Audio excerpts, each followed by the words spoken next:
అందరికీ నమస్కారం. సరస్వతి తెలుగు సాహిత్యం ఛానల్ కు స్వాగతం. నా పేరు కంబం సిద్ధారెడ్డి. ఈ వీడియోలో నేను కంచర్ల గోపన్నచే రచించబడిన దాశరథి శతకములోని మొదటి పద్యమును ప్రతిపదార్థ తాత్పర్యముతో మీకు వివరించబోతున్నాను. ముందుగా పద్యము. శ్రీ రఘురామ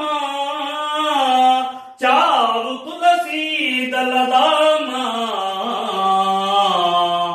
క్షమక్షమాది శృంగార గుణాభిరామ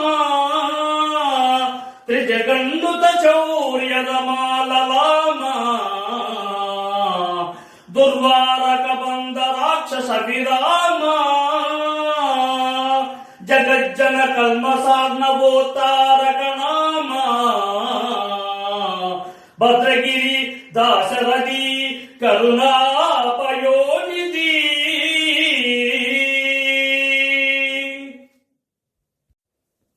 ఇక ప్రతిపదార్థము. శ్రీ రఘురామ సంపద సమృద్ధమైన రఘు మహారాజు జన్మించిన ఇక్ష్వాకు వంశమునందు జన్మించినట్టి వాడా చారు తులసీ దళదామ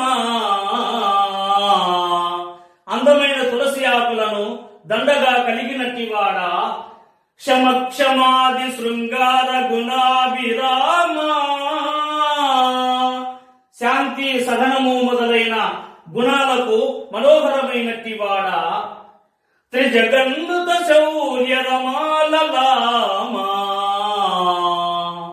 మూడు లోకాలలోని ప్రజలచే స్తుతించదగిన పరాక్రమమనే లక్ష్మికి అలంకారమైనట్టి వాడా దుర్వారక బంధ రాక్షస విరామ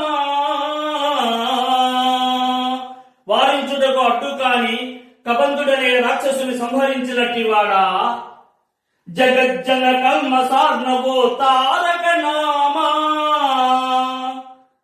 లోకమునందలి ప్రజల పాపాలనే సముద్రమును దాటించగల మహోన్నతమైనట్టి వాడా భద్రగిరి దాశరథి కరుణాపయోనిధి.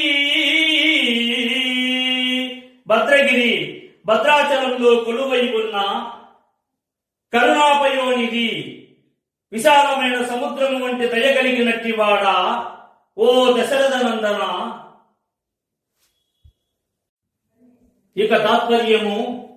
సంపద సమృద్ధమైన ప్రఖ్యాతిగాంచిన రఘు మహారాజు జన్మించిన ఇక్ష్వాకు వంశమునందు జన్మించినట్టి వాడా అందమైన తులసి ఆకులను దండగా కలిగినట్టి వాడా శాంతి సహనము మొదలగు మంచి గుణాలచే మనోహరమైనట్టి వాడా మూడు లోకములలోని ప్రజల చేత కొనియాడబడిన పరాక్రమమనే లక్ష్మికి అలంకారమైనట్టి వాడా వారించుటకు వీలు కానట్టి కబంధుడనే రాక్షసుని సంహరించినట్టి వాడా లోకమునందలి ప్రజల యొక్క పాపాలనే సముద్రాన్ని దాటించగల రామ అను నామమును కలిగినట్టి వాడా దయకు సముద్రం వంటి వాడా భద్రాచలంలో కొలువైన ఓ దశరథ కుమారుడైన శ్రీరామ. ఈ వీడియో మీకు నచ్చినట్లయితే లైక్ చేయండి, షేర్ చేయండి. ఈ వీడియోపై మీకున్న అభిప్రాయాన్ని కామెంట్ సెక్షన్లో కామెంట్ చేయండి. ఈ వీడియో చూసిన సాహితీ ప్రియులందరికీ నా హృదయపూర్వక ధన్యవాదములు.